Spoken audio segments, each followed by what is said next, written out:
Welcome to Sumbits, where we decode the PowerSchool development experience. Sumbits is brought to you by MBA. Let's start the show. Welcome back, everyone, to another episode of Sumbits. As you can see, it's kind of a special occasion, even though it may not look like we're all in the same spot. We do have, we're just having a little get together here, and unfortunately, it's not working for me. I know, right? Your arms aren't quite that long. So Ryan is still stuck up in Canada, getting 2 foot of snow over the last 24 hours or so. No big deal for Canadians. Stuck up in Canada. I'm happy to be that's here. true. At least his face is warm. But as you guys can see, we are joined by Eric here next to me as always, Ryan as always, and our special guest for this episode is Alicia and Carla, both from MBA.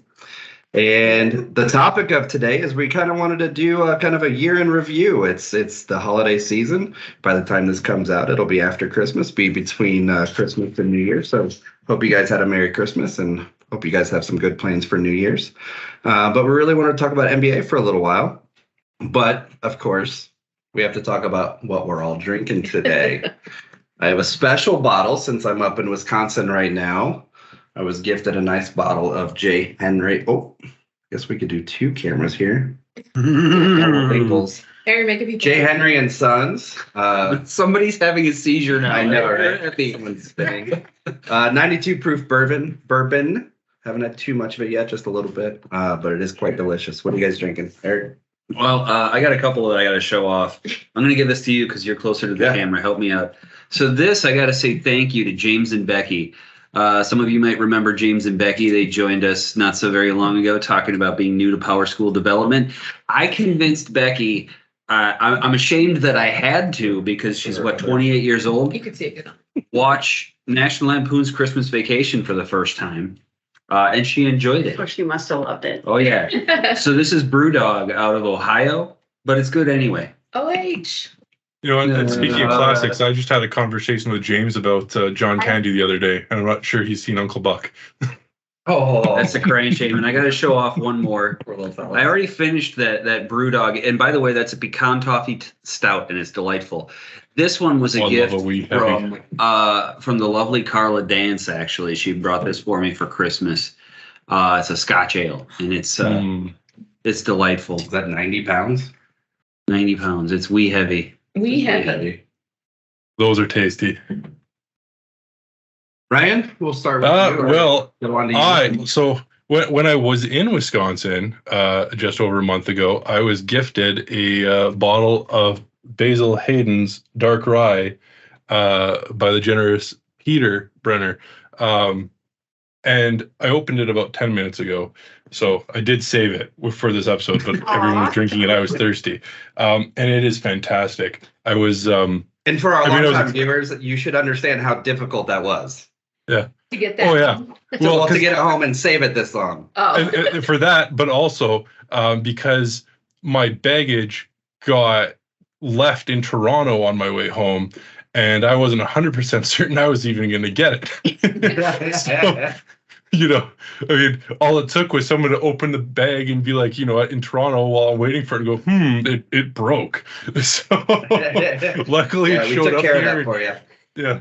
No, and I mean, I was expecting it to be tasty, but I wasn't expecting it to be this tasty. And it is smooth and fruity. And I mean, there's almost no burn to it. It is delightful. So thank you, Peter.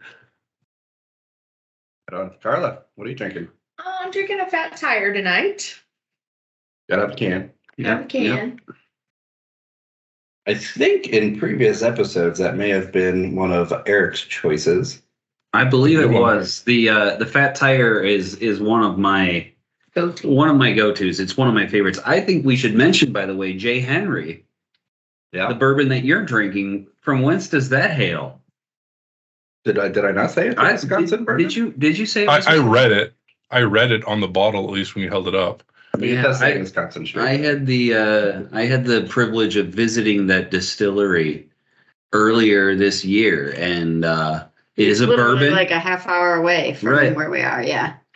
And one of the things is a lot of folks think that a bourbon has to come from Kentucky.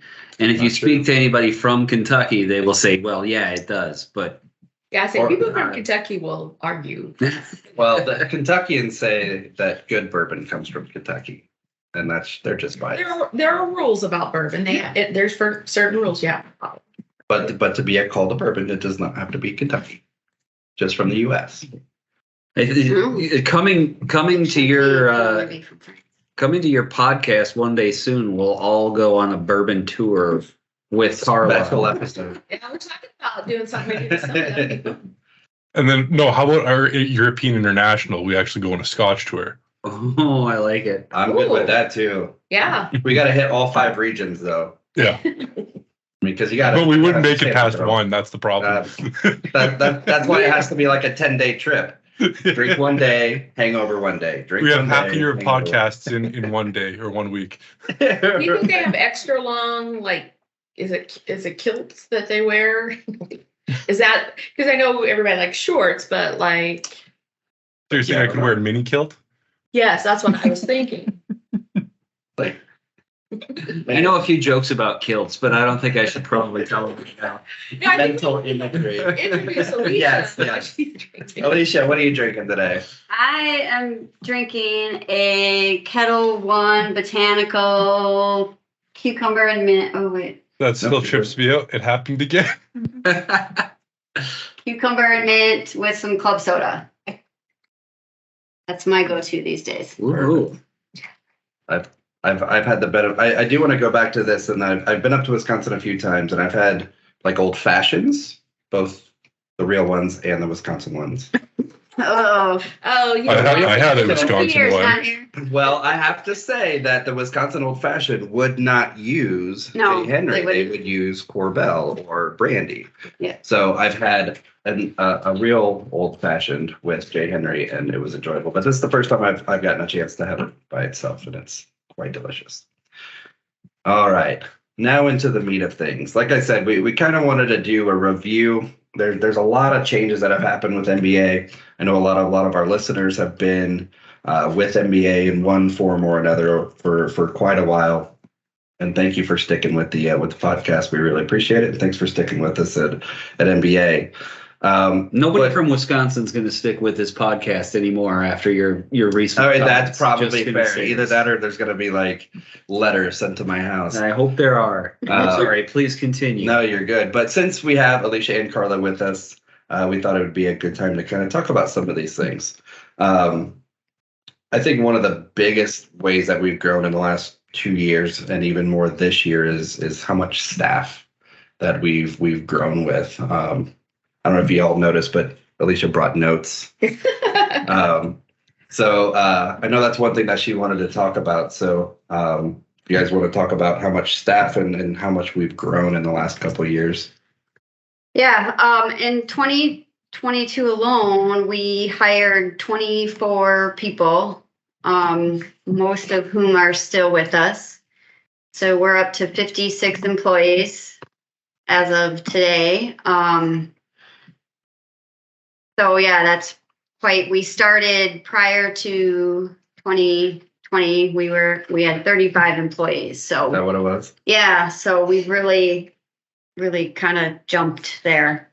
I don't want to forgive me for interrupting, but No, it's I just whenever we talk about staff, it just takes me back. I've been with MBA since 2009, and it's just amazing. It's been a fun ride because when I started in 2009, it 10. I want to say 10. Yeah, 50 10 men. staff members. with your mom and Yeah. that And Peter was there, yeah, because Peter interviewed you. Yeah. Yes, yes. Your brother was there. Your mom was there. Your father was there. Ollie. Right. There was just a mess of Brenners. And, and there was nobody that worked outside of the office, worked remotely. Everybody was centralized here in Madison, Wisconsin. But the thing that really strikes I'm not sure me, anybody was working remote in 2009. yeah, maybe. It was pretty rare anyway. You know, so yeah, whatever. I mean, that's a big deal in and of itself that we grew from. And I apologize right now if I'm stealing any of your thunder from Not where at you're all. going with No. this. But we also, to me, the biggest deal is we did not have a client outside of the state of Wisconsin. We did not. Well, We did because we worked with some customers in Iowa and Nebraska on the Alio side of things. A But yes, different side of the Yeah, business. So yeah. PowerSchool On the business is business, limited to Wisconsin. right. And shout out to some of our friends, Rami Bacchus, if you're out there, out in Dubai. We now are international and in how many states? I I mean, mean, almost every state, not quite every state yet, because some states don't use PowerSchool, but we're in almost every state that uses PowerSchool, I think. but it's been a fun ride. I know this episode is about kind of a year in review, but that we brought up, how much we've grown this year. It's still staggering to me to think about where the company's come since 2009. I'm Well, proud to yeah, be part of that. I mean, out of our 56 employees, there's only 7 or 8 even in Madison. And there's on any given day, the maximum number of people in the office is maybe 4 or 5. Depends on if we come to visit. Yeah, it depends on if people are in town or not. But even, I mean, Allison's not in every week and, Kelly's not in every day. And so it's even the locals work from home. So.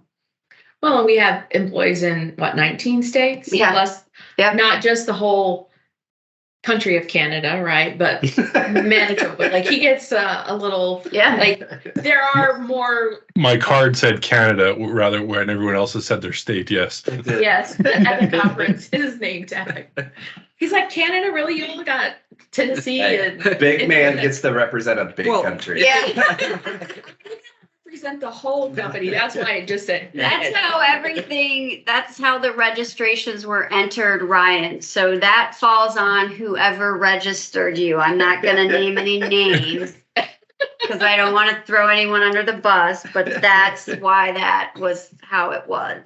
Well, I mean, let's be honest. If it said Manitoba on your name tag, everybody would have been like, that's Eastern European? Yeah, right. Or is that credit? Oh, that's funny. They could confuse it with like Manitowoc or something like. Yeah, Wisconsin names. But you would My think go-to is north of North Dakota. I'm surprised there's not a Manitoba, Wisconsin. Yeah, Or maybe there is. Who knows? I don't think so. But I thought it was weird. Like I live in Tennessee, and there's a town called Kewanee. It's not spelled because when I lived in Luxembourg, Kewanee was very close, and it's not spelled exactly the same. But I thought But it's pronounced the same. yeah. Well, I do. I don't know if that's correct or You don't not. know any but other way. yeah. So, I mean, Manitoba derives from Cree or Ojibwe. I can't remember which way, but that's probably why it's not outside of our province or our country, because it comes from one of the indigenous languages here. Oh, interesting. So Winnipeg, though, probably not. Yes, Winnipeg too. One of them, really? I think Winnipeg. That one might be muddy. One of them means muddy rivers or muddy waters. Maybe that was Manitoba. We have 2 rivers that intersect right through Winnipeg. Anyways, so Waters was a blues musician in Tennessee. Yeah, right. And that's why we call them Mississippi too. Google. Right. So obviously, with increased staff, we've also been able to offer a lot of new things. I know I can speak personally to some of the things that I deal with the admin support plans, and those have grown tremendously. And if our listeners aren't aware of what that is, we've started to see some districts that just need some additional help with PowerSchool, or maybe they lost their PowerSchool admin and they just need some help to fill that gap before they either hire someone or just need somebody to fill that gap. So that's been a huge growth in my world in this year. But what's been the biggest growth you've seen, Eric? Well, no, hold on. We should examine that for a moment, because I don't know that we've ever talked about what your role is. No, I mean, other than you guys telling me that I don't have one. Well, I mean, He has a job description in everything. I know, right? It's amazing. we have been known to get a little liberal Yeah. with that VP title from time to time. There it is. There it is. Let's go. I've been waiting for that.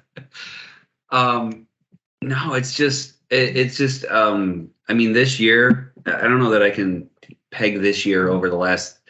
For me, I guess I look at it over the last few years, and I watch us grow internationally, and Yeah. and for me, developing developing software that's not intended to be used by hundreds of districts is just always a very interesting challenge. Back to my good friend Rami Backus, when you think if you develop something and it's going to work, I think we've talked about this before, between date formats and the Currency. Right. Currency. You just assume that a week Paper runs size. Monday through Friday. The paper size, And yeah. Everybody uses 8x12 pieces of paper, and A4. Yep, A4, yep. Does Canada use A4? I'm used by 8 by 11, isn't it? No. 8.5 by 8.5 11. by 11. Yeah, 8 by half by 11. But I found with PowerSchool it's just easier to use A4. So I find I get more consistency when I'm going with A4. So Right. So you've seen a big increase in having to kind of make sure things work over a large scale. And as we've grown, talking about the employee growth that Alicia's talked about, it's been interesting because, talking back again to 2009 when I started, I was the only staff member at MBA working on PowerSchool customization development. And now we've got a team of 6, 7, 8 developers. I could count 7 of you, right? 7. Doing plug-in. And it's just so it's an interesting journey to learn from the other people that have developed in PowerSchool and to help bring them into the way of MBA doing things. And some of these folks are, we had that conversation right with Becky and James in a previous episode of what's it like to understand development but not understand the context of development in PowerSchool. So that's been a fun challenge this year, as well as bringing folks up to speed with how web development works in the context of PowerSchool customization. Yeah, because all 4 of them, none of them had the 4 that we have right now, the newbies.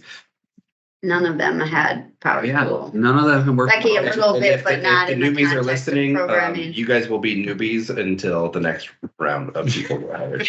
Yep. So, just saying.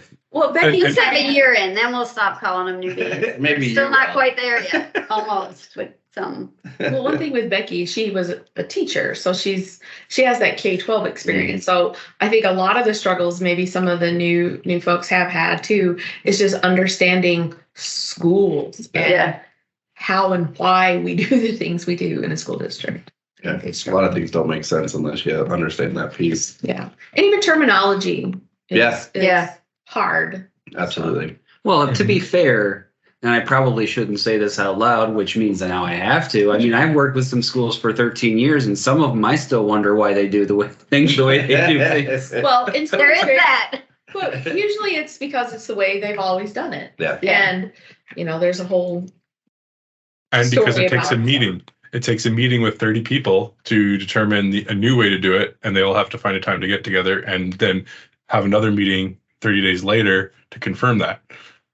Well, and then you got to get 30 people to agree to do things the same way. That's the hard part. The meetings is And then to get the other 100 people that are actually going to be doing the thing that they're implementing Yes. to actually. Because then the understand emails it. start flying. Yes. Yeah.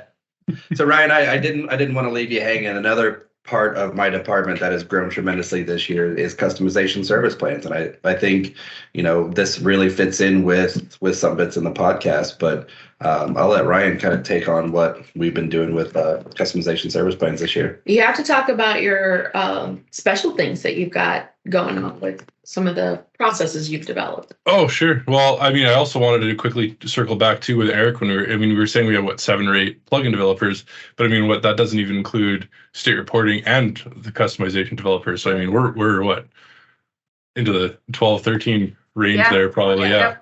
Which I think is remarkable considering the humble beginnings thing, right? No, the customization service plans. The people that are developed. What's that? I said looking at the total numbers, about a fourth of our people are developers. Yeah. Yeah. No, with the service plans though, that I've been kind of taking on a lot over the past several months now. it's kind of I like to think of them as being an employee of one of our districts, and they'll hire me for a set of time and have me do whatever they need. So for the districts, I mean, we've all been, anyone who is listening to this, who has worked in a district where you go, oh, I wish we could do this, I wish we could do that, I wish we could just have this one little screen change, all those little things. Or maybe you have somebody who can do it, but you're still in the point where I wish I had time. It'll take me all day to figure that out.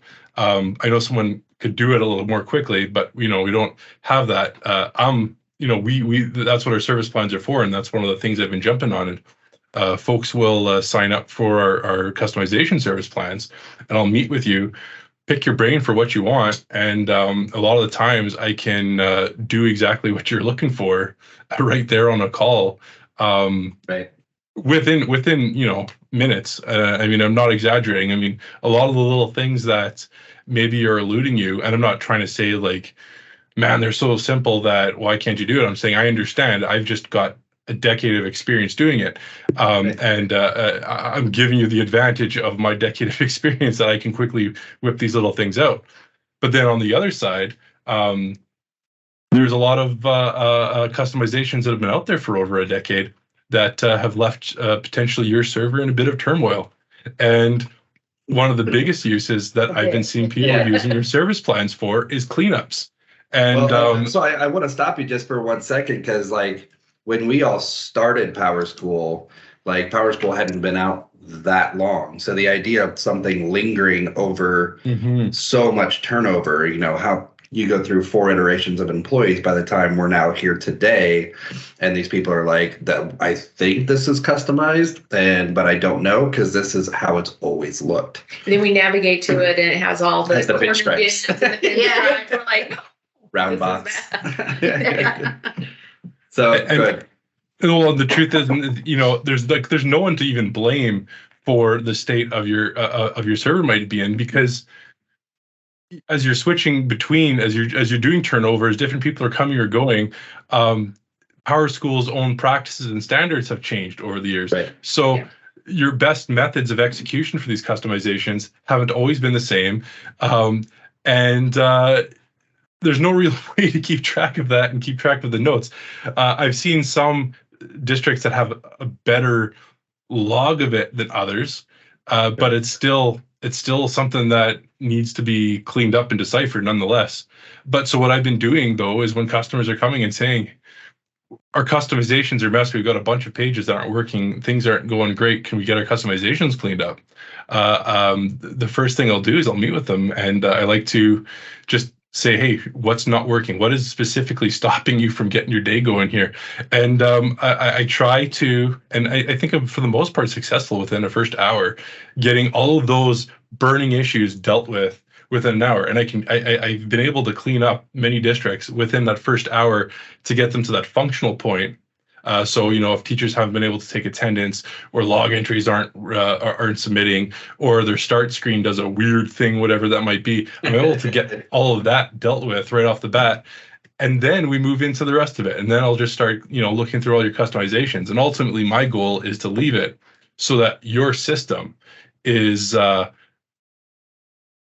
future-proof as best I can possibly make it. And the number one thing is the number one target for me is every one of your customizations that are customizing a core PowerSchool page, or replacing rather a core page, just in case anyone's going to split hairs on that one, and use a page fragment instead. And I will never do anything other than use a page fragment to customize one of your pages. And I will convert anything I can, everything into a page fragment. But also, I'll go through and make sure that everything you have in there is still meaningful and still relevant to your existing framework. Because sometimes there's things in there that you don't need anymore, or sometimes there's things in there that were done to circumvent an issue that used to exist in PowerSchool, but no longer does, but now instead just inhibits you receiving new features from PowerSchool as updates come. So yeah, that's one of the biggest things I've been doing with those service plans. Has there been a memorable, like, core functionality piece that a customer couldn't see, but after customization cleanup was like, oh wait, what's that? I would That say, I'm just curious. The link is there. pages. There's a report for that. Right. Well, that's, you know what, I think that would be even right there. The report thing, the two things is, one is the system reports page. I've seen, you know, and the tabs themselves get customized, and there's issues where, well, the newer reports, a lot of new canned reports aren't available because just it's an old page. Yeah. That you'll get a flurry of student screens that it's the PowerSchool 6 and before. That's what you see a lot. I'll see that. Especially related to contacts. What's contacts? What are No, that's exactly it. It's the contacts. And the thing is, they know of the contacts, but there was some customizations out there before, or people just got it done to do multiple contacts. And then they kind of got into this situation where they had to migrate now from their custom contacts, but there's no real way to do it without doing a lot of elbow work in the process. So I've been able to help facilitate that to a degree. It's not a snap your fingers job. I don't want to make it be like, hey, we'll just get it done. Right. But I've helped to consult along the way there, so you can get you into that working stage. And then the other place would be in the parent portal, because there's some good.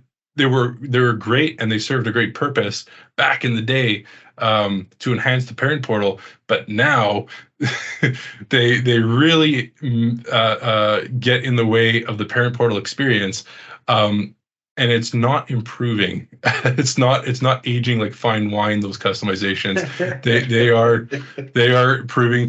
So I've definitely stepped in and helped a couple of those, and then helped kind of roadmap a migration away from it, so that not to shock your users to a giant change overnight, so that you're not going to get a bunch of phone calls on your phone in the morning blowing everything up. It's nice to know you're taking that into consideration. Yeah, well, I mean, I worked in a district. I understand that. Outside of this PowerSchool world, no one likes change. So it's no different inside the PowerSchool world. You log into your portal, and your grades and attendance button is now at the bottom of the list from the top of the list. Well, oh my God, there goes my morning. I don't know how to do my job. Yeah. I can't do it anymore. I had to drag my hand all the way down. No. Do you know how many people I know threw a temper tantrum when they upgraded from Windows 10 to Windows 11, and their menu went to the center of the menu bar at the bottom of the screen? First thing I Googled was, how do I change that? How do I turn it back? Me too. Yeah.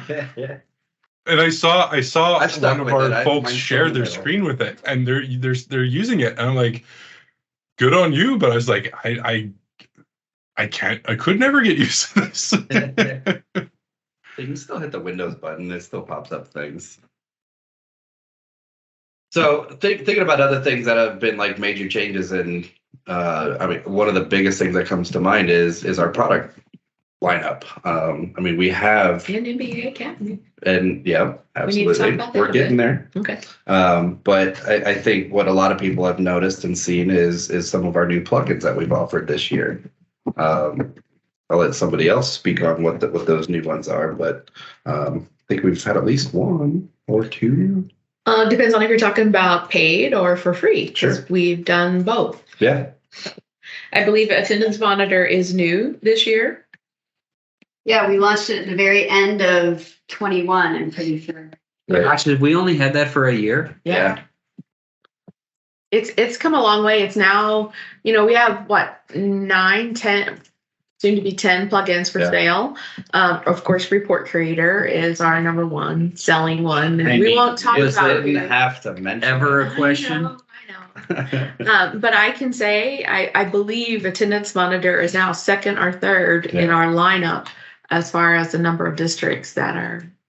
That's awesome. Yeah. But it's not first, right? It is not first. Report Creator, I don't know that anybody can top that, dude. It is the best. Humility is my and I will best throw to the service plans, I've had some service plans people ask me to do the custom JavaScript for the report creator ones too. So it's just another thing that can be done there, and that's just an awesome feature there that I was saying, Eric if put in anybody there. just heard that and went, "Wait, what?" You want to explain what that? Well, okay, so let me throw this out there and We'll let him gloat for a minute. Well, no, let me first say handle it with kid gloves. You definitely need someone like Ryan or yourself. I've talked to plenty of clients who have that skill with JavaScript, but we just talked with this gentleman in Canada, right? Was he in Canada? Right. Not in Manitoba, but just very few provinces impressive. to the east. New Brunswick, yeah. Yeah. This gentleman has tremendous skill. And Well, let's just give a shout out to Peter here, shall we? I mean, he's been throwing comments down on our videos, so absolutely. yeah. and I've seen him post so much on the PSUG.io group. I mean, it was Peter just St. Lauren is who. yeah, right. And it was just really neat to meet somebody who you've seen their name out there so much because they contribute to the community.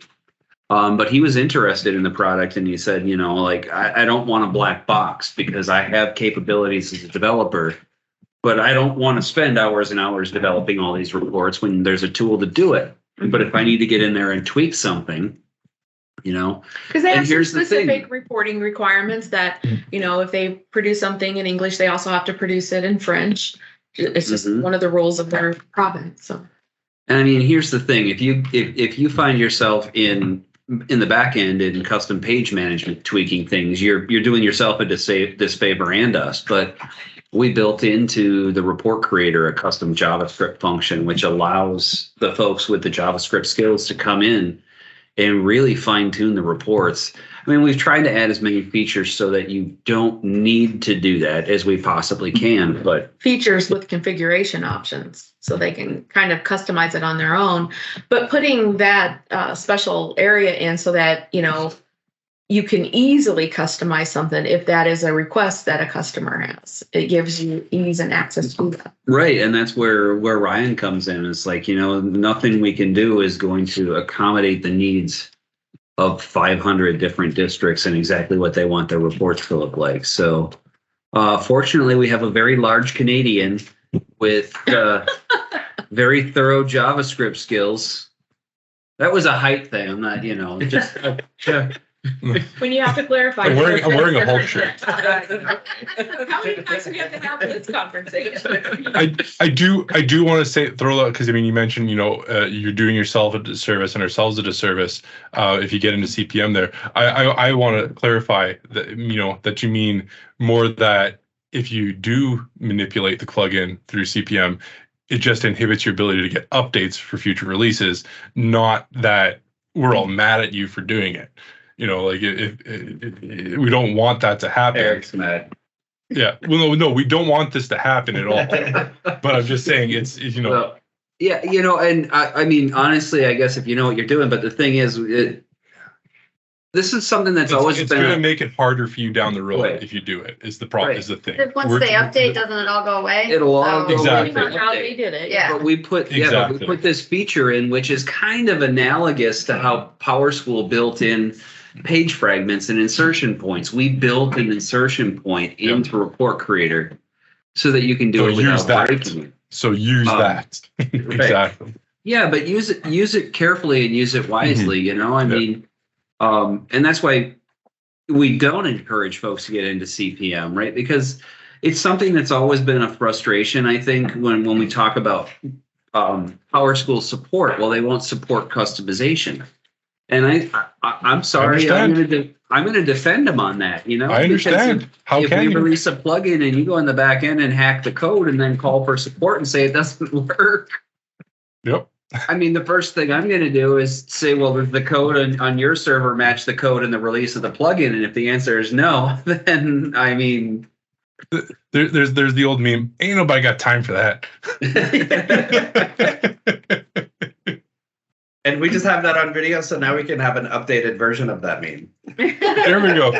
Yeah. The Canadian version. The Canadian version. Should have thrown an A in there at the end. So we got derailed there, though. I want to pull us back to what's new this year. We had attendance monitor. Attendance monitor. Yeah, and it's number 2. Number 2 or number 3? I can't remember. Yeah, I mean, for November, it was number 2. And I think actually year to date, it might be. If it's not number 2, it's number 3. Well, I mean, Plugins sold. That's awesome. for just being there a year, think about some of our other plugins that are older. Yeah. We, to have a new plugin get that much notoriety, Interest. Yeah. And Right you away. figured- Good, right? I was gonna say, do you figure the pandemic now had any play? Like now that we're all cycling back and attendance is now a focus on things again, and do you think that had definitely an impact on now people's need to like focus on attendance again? No, I don't think necessarily. I think attendance is always something that's at the forefront of schools' mind. I mean, there's certain things, right? You've got your discipline, attendance, Right. those things are kind of core pillars for a school district. And I do think there has been, I know in Ohio, for instance, there has been a lot of, in the last several years, like focus on attendance and rules have changed. Yes. And that's one of the things that I think is fantastic about Attendance Monitor is no matter how you in your district or in your state calculate attendance, whether it's period attendance, meeting attendance, daily attendance, percent attendance, that plugin handles all of that. Our QA and developers really have honed in on what are the features and functionality that schools need and want, reporting capabilities, kind of intervention, like seeing charts and graphs and know what students need, that kind of intervention. I think it's just pretty amazing. Yeah, and I think the parents being able to submit attendance. And I'm like, I know that's really awesome, but I think my favorite part is that the parents can submit attendance. Yeah. Yeah, so And now parents we'll get receipt of it. So yeah, Can we qualify that? Because I don't know if everybody else just assumes, but parents submitting attendance now, that just feels I actually Go- didn't go- know that go that was deeper. part of the plugin. they honestly. they report, right? Yeah, they're they not. can go in and yeah. say, my child's going to be absent this day from this time to this time, and here are the reasons why. And the school can set up what options they want them to have, and then they can go and look at all those and then process them. Yeah, so I the just wanted to say admin portal. the process part, I think, is what. And that's where I was going is that, it's going through an administrator before it becomes official. Absolutely. Yeah. It has So to, the yeah. administrators in the admin portal have a screen that they can look at any attendance that was submitted by a parent and combine the attendance that was already entered in PowerSchool and make sure everything's in alignment. Yep. Assign those specific attendance code that you want to mark Yeah. for the student and then track when they meet certain thresholds of absences. So if we have any attendance secretaries watching right now, your ears probably perked up a little. Well, and Save you a lot of phone calls in the morning. I'd like to frame this as me not knowing that this was a feature as more of, I'm very busy with my own stuff rather than I'm just clueless about our own plugins. I didn't know that was a feature, and that's bloody awesome. Yeah. So, and that's part of, we talk about growth. That's kind of a problem, right? So you are kind of in your world and you know what you're doing and maybe the rest of your team. I mean, I know you all have talked about before some of the things we do because we are all mostly remote and we're in different states, like the things that we do to kind of keep everybody informed of what's going on. So our biggest thing, I think the majority of our employees seem to enjoy it, is our lunch and learns that we do every Friday. And so we do little department updates and just kind of talk about things. If somebody had a birthday or a baby, or It may have been Canadian Thanksgiving the day we talked about. Yeah, it might have been. It might have been gone when they did the attendance monitor demo. yeah, that's probably what it was. You missed that lunch and learn, Ryan. It happens. or any of the other Canadian holidays. Yeah, right. Exactly. Yeah. So, I mean, one other major thing that we've added this year at MBA, and maybe some of you that are watching and listening have taken advantage of some of our webinars that are kind of through this, is our MBA Academy. And I know this is something that Carla is very proud of. And so I'll let her kind of run with that. Yeah, so we've always done at MBA, we've always done webinars and such, but we really wanted to give that, to make that more than what we currently have done. And so this year, bringing in Tammy Todd, you want to do your... You pronounced Tammy it Todd. properly. Tammy Todd, okay. So for those of Who you was that, featured on an episode Yeah, recently. she was. she was, and I don't know, did I share with our listeners Oh, how yes. to Yeah. properly There's no way you pronounce her didn't. name? But you're gonna do it again. Seriously. I'm gonna do it again. It is, and I can say this now. She was because this episode won't drop until That's after. true. This is true. Tammy Todd I'm her secret Santa for Christmas this year. So I got her present, and I know I ruined it, but I couldn't help myself. I got it on Amazon and I had it delivered to her address. But I had it delivered to Tammy Todd. Aw. So she She's will gonna know. She will know. What I want to know is how much of that was the first name and how much of that was the last name. All right, so we were talking about the academy though. Yeah, so some of the things that we've done with Academy, and I'm sure she mentioned some of it, but one of the most exciting things is our master class. Actually, I think the episode we did was on FERPA, so I don't know if Oh, she really? said much about that. Okay. So the master classes, these are like dreams. Tammy and I were in really good alignment on where we would like Academy to go and what things we should do. And one of my favorite things that she's done in the last year or so is do these master classes. So we had a PowerSchool admin master class, and that class was about, I think at the time it met about 30 times. There was about 70 hours worth of training plus office hours, and it would take a PowerSchool user from the basic introduction into PowerSchool, building schools, importing data, going through those milestones of every, the milestones within a year of a school, leading up to end of year process. And, she brought in, I think, Ryan, you came in and did some sessions. I've done some, I think. I was not invited. Okay, he was blacklisted out of that, so we decided. But we had other folks. They only decided- wanted the beginner version of customization. They didn't think they could handle you. And so That might be the nicest thing you've ever said, Eric. It's Christmas. Aw. So we got some really good feedback from that pilot program, and we're kicking off another one of those in January. So if you have any new folks on your staff that might benefit from that, I would say take a look at it. I want to go back because I feel like I was part of some of those initial conversations. And one of the big things that we didn't have an answer for is, where does somebody learn to be a PowerSchool administrator? Yeah.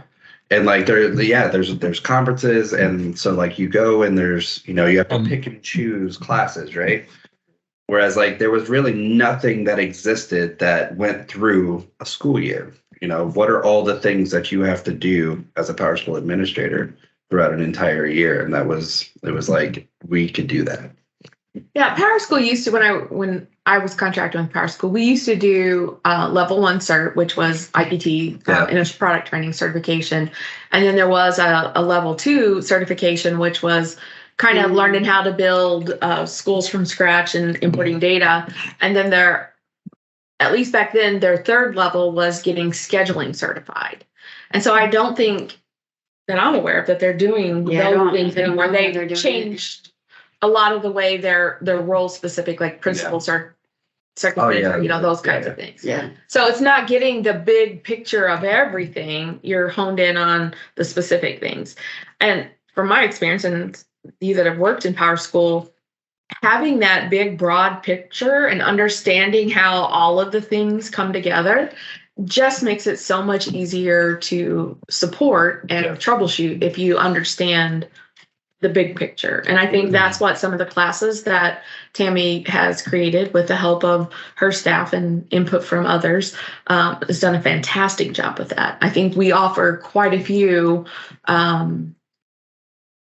different kinds of classes, and sometimes they're series. Sometimes they're individual webinars. Sometimes they're state reporting specific, depending on certain states. And then we have these master classes. And one other thing that I've seen her do throughout this year is be flexible. Like if we start to see a lot of interest in one particular topic, I know graduation planner was one thing that. Right. Her and Chris have done a great job building that curriculum out. And that was the other thing, Tammy has her master's in adult ed. Yeah. She's working on her PhD, which I think is fantastic. And building the curriculum. So like recently we just had our Wisconsin PSUB conference, and Tammy and her team built all of the curriculum for all of the staff that was presenting, and then, worked with them on their presentation skills and just make sure they were comfortable doing their job. So her role is just more than providing training. It's also, helping build our internal staff. We do a lot of internal PD. We have different knowledge checks that we ask our staff to have or to take so that we can kind of gauge where their skill set is. And then what do we need to do to increase that skill set to help them be successful in like the service plans that you're doing or providing training to districts and such. For sure. So I think it's been a huge piece to MBA this year. And I'll say, a couple of my CSPs, my service plans here, have been, people that know her well or people that have been in the classes, and they have nothing but good things to say. It's like gushing how much they love those situations. And I mean, that speaks to Tammy and the whole process there that she's put together. That they're not. It's not false platitudes. Like they're really getting benefit out of it and then seeing where they can go, but also learning what options are out there too, because it's not like she just says, I'm going to teach you all and this is how you're going to do it. It's also like sometimes this stuff you can do, sometimes you got to know where you can go. And that's, where other, like me or other places come in hand. For sure. Yeah. We're always looking for other ideas on training to have and to do things like you mentioned the grad planner. PowerSchool's done a really good job lately of adding some features and functionality to that. And one of the things that, previous to having Tammy and having her help us build up our internal staff's skills is just keeping up with all the new changes. I feel like in the last years, PowerSchool has kind of stepped up and added a lot to the product. Yeah, for sure. Our lunch and learns where she's been focusing on some of those new features. I would honestly, I have no problem admitting this. I would not be aware of half the new things that get popped in if it wasn't for the lunch and learns and the things that Tammy's are putting in there. Because I wouldn't be able, it wouldn't be things that would cross my threshold realistically. And so I'm grateful that Tammy is, doing the legwork to figure those things out and keeping us all aware. And it works. I pretty much just tell her what she should talk about during the lunch and learns. I keep her up to speed. You're welcome. Other things that you don't come to. Well, the other right. Well, the other thing I'll say, Tammy and her team do review Jason Springle's Insider. Yeah. And that's kind of where we get kind of almost an agenda of, okay, we need to include this. We need to start things. Jason Springle. Cheers to Jason Springle. Jason. We want you on an episode, Jason. Say maybe someday we'll get you on here. Yeah, that'd be nice. Or maybe we could be guests on an Insider. Yeah. Oh, there you go. Hey, yep. I don't know. Yeah. We might have to be the first He one. will now. Poor Jason. We're going to see He's it now. going to get so many requests. Everybody, Yes, please everybody email Jason. the evangelist. Yes. Email Jason On now. Sumbits. It's our Christmas wish. That's Yeah. right. Aw, yeah. Our New Year's resolution to get in. But some of the other things besides Tammy and doing the academy, and we're going to continue to grow that and maybe even do some remote trainings. And Eric's got an idea for a JavaScript boot camp that we're kind of kicking around. So always have ideas. But the other thing that I just wanted to mention is just our plugin team. has been. They're all right. They're all right. Yeah. No, they're a great group of people. And what? Getting the side eye. Yeah. Just thinking about all of the enhancements and the prep work they do so that the developers can spend time developing and not. You got something to say? Go ahead. Like them No, putting I together thought you. I really thought you were complimenting me, Oh no, and then I realized you were complimenting the plug-in team. the people that feed the developers actually do it. that actually I mean, but He still you're thinks it's honestly 2010 when he was the PowerSchool. The only No. plugin developers. right. I Only mean, PowerSchool developers. Alicia, you remember this? Like these were the days when it was like you and me just trying to juggle how many districts, right? And now we Yeah. have this great team that's soliciting feedback from the users, and it used to be, And can deal with you. and they can deal with me. I mean, it used to They just can be. manage you. we evaluate our staff to see who could we make sure could work with Eric and do it well. Now, as we've Who's thick grown- enough to deal with Eric? Yeah. Right. One of the things as we've grown, it's been more important than ever to come up with policies and procedures in the way we do things so that we're, I know Eric and other developers hated this word when I first started, but consistent across everything that we do. And so I feel like Shauna Kitsky, who's our VP of, what do we call her? Product. I just call her boss. Well, I guess my point that I wanted to make, sorry that I'm stumbling for words, but I really do feel like her and Forrest, who's over our development and state reporting, do a fantastic job of coming up with those policies and procedures. Product management, thank you.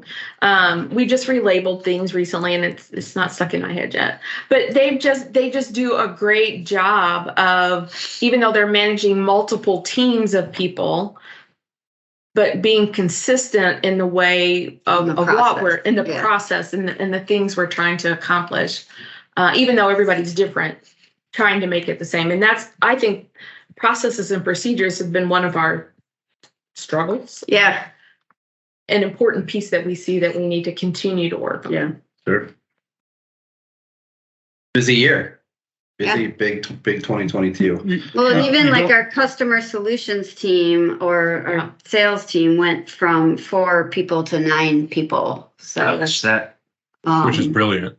Yeah. So, I mean, in some senses, we've only touched the surface of PowerSchool customers. We're in about 30% of the districts. And so there's a lot more of them out there that we can reach for sure in many different ways, whether it's customizations, the admin plans, plugins, or free plugins, anything. Service plans.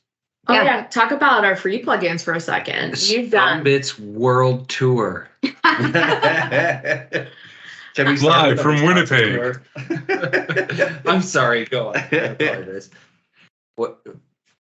Free plugins. free plugins. No, So we just talked kind about of some new the concept of some of those, right? I think some of the original ones, like my favorite one of all time is the ADA ADM audit. That Because it was your idea. yeah, well, but it's so good. I mean, not the idea, but what he did with it in programming. It was beautiful. I apologize. I keep interrupting, but I want to go back to that. But yeah, it was. I want to just give people the history of this. None of our listeners are surprised. Stop interrupting me. It's always been a struggle, especially with Report Creator, because people want things to go into their reports, and attendance is one of those things that was always messed up. So they're calling support, going, the attendance on my reports is wrong. And the answer was always no. The attendance in PowerSchool is wrong. Your setup, right? Right. And so I think actually it was probably my idea. I was like, why don't Liar, liar. You like how he waits until he's on record before he says things like that. Well, first he said, well, it's your idea. Now it's his idea. So, God. I'll play devil's advocate in that there's probably queries that you wrote every time to deal with it and figure it out. And then Carla was like, why don't you just put those queries in a report? No, it was intentional. We sat down one day and I said, we've got to figure out a way that we can easily see if a school's attendance is set up. Because some of the screens, like think about the bell schedule or even the attendance code, you have to drill down into the actual edit record to see it. The screen right before that doesn't give you a summary. Right. So that would be one thing, PowerSchool, if you could do that, that'd be great. Second is, okay, all of these things coming together, if this is not set up, then this is going to be wrong. So that's all we did. If I remember correctly, we just sat down and, okay, if this isn't set up correctly, here's how it's going to manifest and here's what we need to check for. Yeah. And so we did that. I think several of our free plugins have come from just working with customers, either on a service plan or in a conference or in some kind of training. And then how can we make this better? I think that is one of the great things about our staff is we're always trying to, how can we make this so more people can take advantage of it and use it? Yep. And I feel like a lot of our free plugins have come from that. And some of them are just features in some of our plugins that we feel like we could pull that piece out and lots of people could take advantage of it. Yep. We've done that. Which ones were the new ones for this year? The enrollment summary is new. The ADA by student, ADM by student. That report, we put filters on it so that you can search for the students have saved that have missed 5 or more days and then, Does it still look like PowerSchool 6? No. No, the core ADA ADM by student report. So we probably added a grid widget. It's been around for a long time and it still has an old look to it is all I'm saying. There are a few sections of PowerSchool. I'm sorry, I'm going to call out, Power Scheduler reports. I was just going to say, you must be talking about Power Scheduler. They just our scheduling resources. They haven't had the TLC season. Yeah. They haven't gotten the TLC, because there have been other focuses. And I imagine with a product as big as PowerSchool, you have to decide where to invest your time and energies. Yeah. Yeah. But that's the unwanted stepchild, frankly, because it never gets any of your attention after all this time. It's been 10 years. I don't think there have been changes. Sorry to call it out, but call a spade, right? I mean, our data reference is new this year. That was something Candy, one of our QA folks, really, I think you put the shell together. Which is so for anybody that has used Eric's customization reference, this is a new data reference plugin, very similar feel, but then we're mostly taking data information and telling you how to organize it and all those things. I love the shoulder shuffling. Right? All the things. It made us all do it. Well, so, all right, we talked about the scheduling resources, right? We put something out with scheduling resources. So we need to give a shout out to Greg about his Power Scheduler, like his little commercial. Oh, Greg Satterwhite, right. Ladies and gentlemen. Oh, we've never had Greg.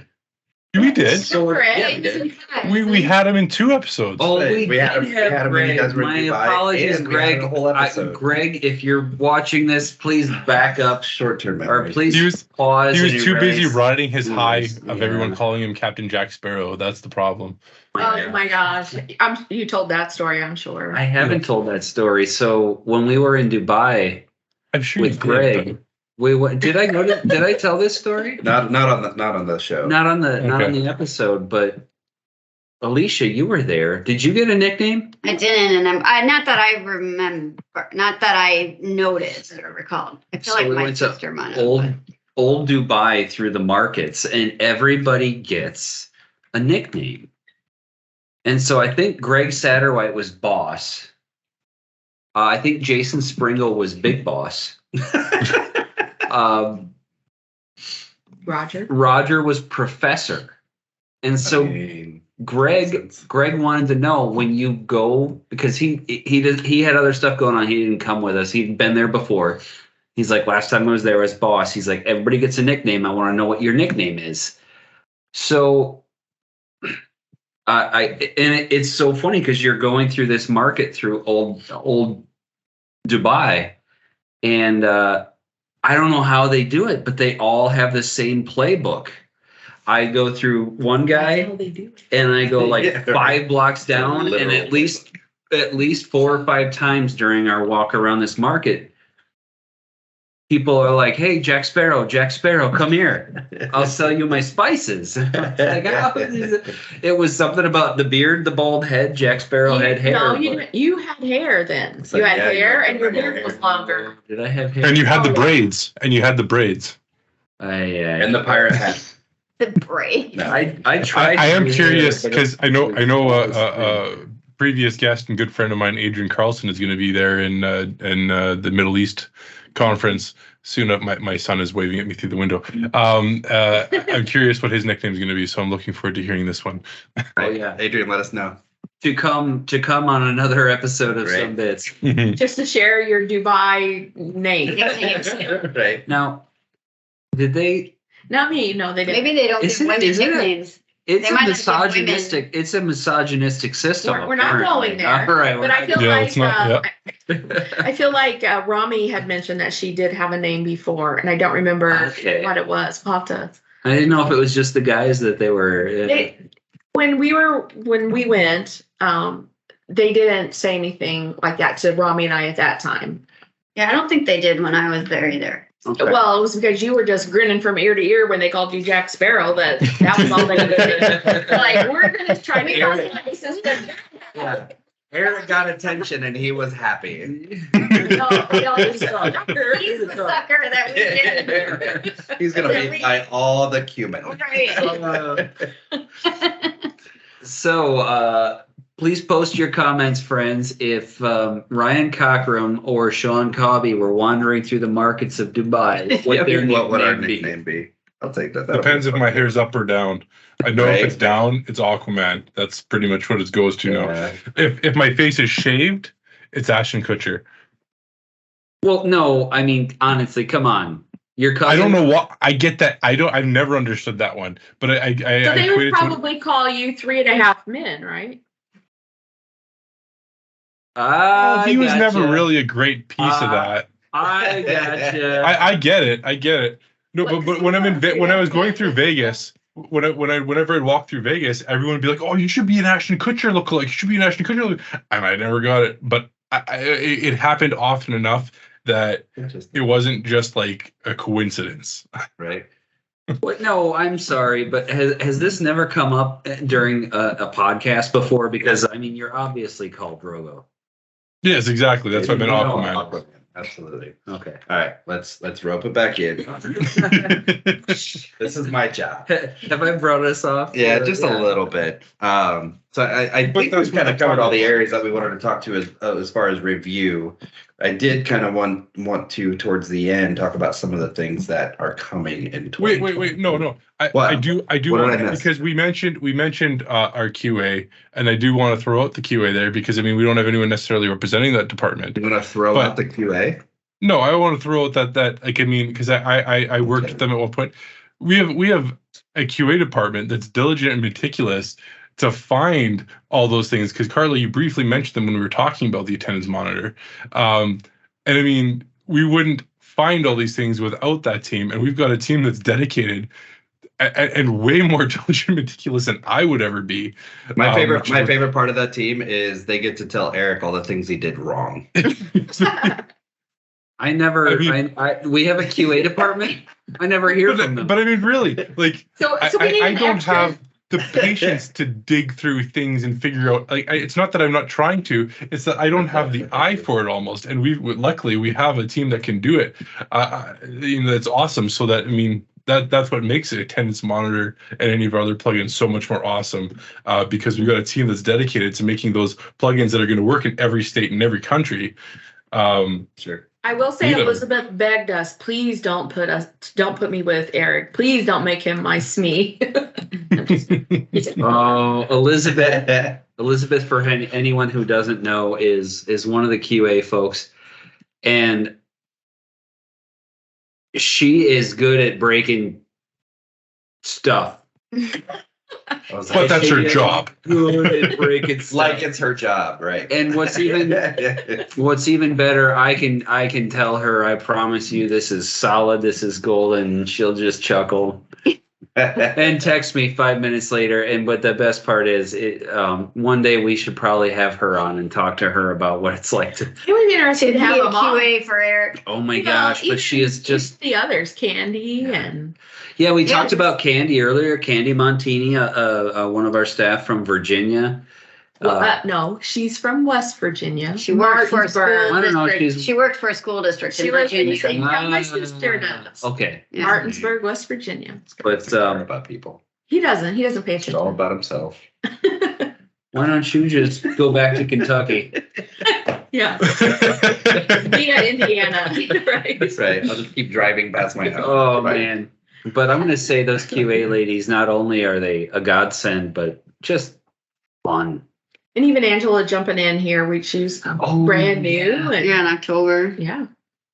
They're just fantastic people. The technical skills, understanding PowerSchool, and then being able to actually, I'll say, work with developers. Well, and really understanding the end user and what the end user needs and how they might use it. Yeah. Which Yes. It's so there is different ways, that it can be used. And they think of those ways. Yeah. They do. Exactly. Yeah. That's what I was just getting ready to say. It is so interesting to look.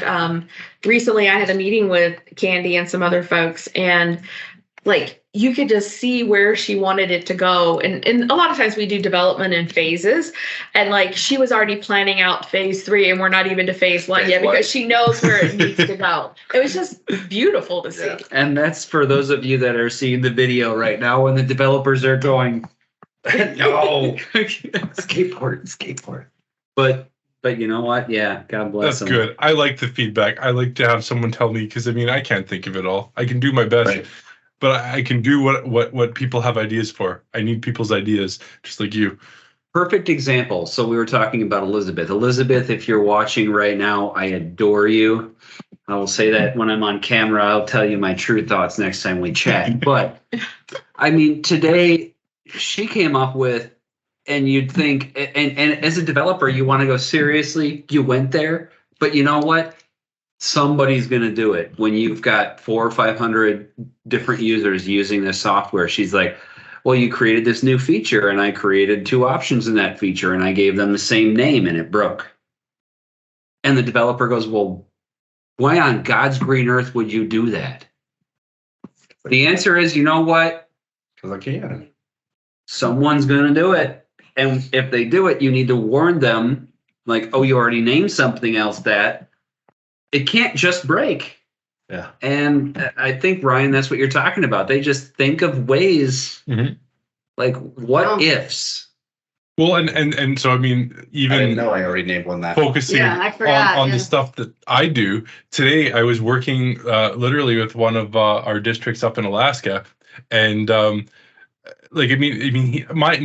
it comes to my service plans, the customer I'm working with, you're my QA, and he wanted an alert on basically to notify his staff when a record hadn't been submitted, and he wanted something that was big and obnoxious on the front screen. So I was like, all right, well, okay, first I will make it happen. Okay, here, I made it happen. So we have made it, I facilitated the ability for the alert to appear. Now I say, how obnoxious are we going for here? And you're going, maybe if you can have a background yellow. I'm like, boop, there, how's that look? Okay, good. Now let's make it a little wider. Okay, good. Now make it a little taller. Okay, there we go.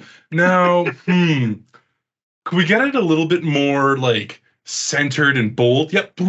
So it's levels of obnoxious. And then I'm just delivering whatever you ask for. You tell me what you want, and I'm gonna do it. There we go. Because I'm your hands, and you're just telling me how to use them in that case. What about Debbie on your team? Talk a little bit about her because she's similar to some of the QA. Yeah, like the customization. If any of you have reached out to have us build a customization for you, Debbie has stepped in and filled a wonderful role of meeting with you and understanding what the end goal is for your customization. We've talked about Ryan kind of taking on those customization service plans, and a lot of those are like guided, right? Whether they want to learn or it's just a bunch of small customization cleanup. Guerrilla customizations. That's what I'm thinking on them. It's a great concept, right? But we definitely have those customers that are like, hey, I have this project that I need done and we just need it delivered. Debbie's done a wonderful job of meeting with those districts and figuring out and asking all of the small questions and getting it all planned out. That way she can bring it back to all of the developers and figure out what it's going to take to get that customization done. And folks like her, I mean, some of the skill that she has is reading between the lines, hearing what you're not saying, asking the questions that you wouldn't have thought of. Right. So so it's not a million times back and forth. It's she's done a great job. I mean, bottom line is our staff is fantastic. Yeah. I mean, everyone, they come from different backgrounds, different personal lives and stuff. But when we come together as a group, we all have the same single-minded focus of what we want to do. And the vast majority of us have come from school districts. Absolutely. And we've all been where you guys are, where our listeners are coming from. And we get that and we understand, the struggles. Yeah, well, we'd love to hear if you have struggles that we don't address currently with any of our plugins or I don't know, training options or whatever service plans. We'd love to hear what you're struggling with so that we can either work with you to come up with a solution or, put our heads together and see if we can come up with something. Very rare that someone want to leave anyone hanging themselves. Right. Yeah. Well, schools are struggling now with different things. I mean, I think teacher shortages are big right now. There's a lot of online staff turnover and then finding the training to get those folks up to speed so they can do their job. And even just, online learning is becoming bigger. Sure. Remote workers. I just had a conversation with one of our districts that we do some support with. And that was mentioned, the work-life balance, folks wanting to work remotely. So. For sure. I think we've mastered that with our staff. Yeah. I love the way we come together. I love the culture that we've built, and I feel like everybody does feel like they're part of a big team, even though except Eric. He's always that thing. Just for instance, Tammy and I had never met until last year when we were both at the airport in Orlando going to a conference. We've been working together for almost a year, maybe not quite a year, but and we 7 or 8 months. Yeah, and we hadn't met. I mean, when we had our conference, that was the first time meeting some of the employees we had. Yeah, a lot of them. Years. Yeah. So, Anybody walking by us as a group that wasn't part of MBA, but you walk by and like, why are they all hugging? They hug a lot. We are a bunch of huggers. It was because most of us were meeting for the first time. Yeah. I just like to hug Sean. Yeah, we hug a lot. Also, but I mean, speak of how remote work, I only have to come into the office once every 2 years. At least that's what it is so far. Well, that was the first time you had met Alicia. Right. Yeah. That was the first time we had exactly. So yeah. Well, I think Ryan, you would have been here sooner. We had all those restrictions to deal with for the first couple of years. They lasted a lot longer. Than we I only joked. Yeah. That's a COVID thing. Well, back to like 2023 and some new things. One thing I'm excited about that we have our alert creator plugin, and we've had a lot of our customers asking to be able to see alerts in Schoology. And we're super close to getting there. Eric has done a complete proof of concept. And so we're just trying to finish some. I know. Some last. Donna's only rolling his eyes because Eric's head's big, not because it's just heavy. We just gotta somehow get it to a place that, and this is what we're working on, where, our QA can dig in and hack it apart and break it, and we can make sure it's really up to snuff to be released. But and that came about because customers came to customer us. requests, enhancements for Alert Creator and everything, and yeah, so that's exciting. It's neat when that something comes to fruition like that. Like, oh, we don't know if we could do that, and then programmers dig in and figure it out, and Working there with we some are. Yeah. fantastic districts that Districts that help us along the way and let us try things on their systems and all of that. So it's great. So that's one exciting upcoming thing. We have a new a plugin that's coming Mhm. out. You want to talk about Charlie? You can. You had the whole. Oh no! So we have a new plugin coming out. Some of you may have been involved. We had sent out an all call, if you will, for folks that were using incident management that might want to get in on the front end of our newest plugin, which is what we're calling Chart It. So it's going to be basically a data visualization tool. And our goal is to have multiple data sets available. We are initially starting with student data that can be charted, and then looking at incident management data. And then we've looked at some other behavior programs and kind of tried to encompass some of what they do that our customers are asking for. And so that's going to be our first release, and it should be coming out in January. Yeah, we're hoping. So The big things coming in 2023. very, very exciting. And those are just the things we're talking about. Well, I mean, we update our plugins. We have a whole roadmap, and we all make that for one. sure. But we have a roadmap, and we're looking at the trajectory of each of our plugins. We're doing some internal meetings here at the beginning of the first of the year, deciding on where do we see each of our plugins going. What are the things we need to focus on? Yeah. And then deciding, are there new things that we need to create and develop to fill gaps that maybe we're not even aware of now that schools are experiencing. So Absolutely. Great 2022, great 2023 up ahead. And I think we're going to call it a night, guys. Thank you so much for listening. It's been fun. It's been fun. Carla, thank you. Alicia, thank you. Yeah, thank you Not guys. just joining For us, our but final thank you as well. episode of Sumbits in 2022. In I was like, 2022. What? But now, until 2023, thanks everyone. cheers, everybody. Cheers, Merry everybody. Christmas. Happy New Year. See you in the new year. Thanks for joining us, and a special thanks to our subscribers. Consider becoming one today. Enjoy more episodes and learn more at mba-link.com.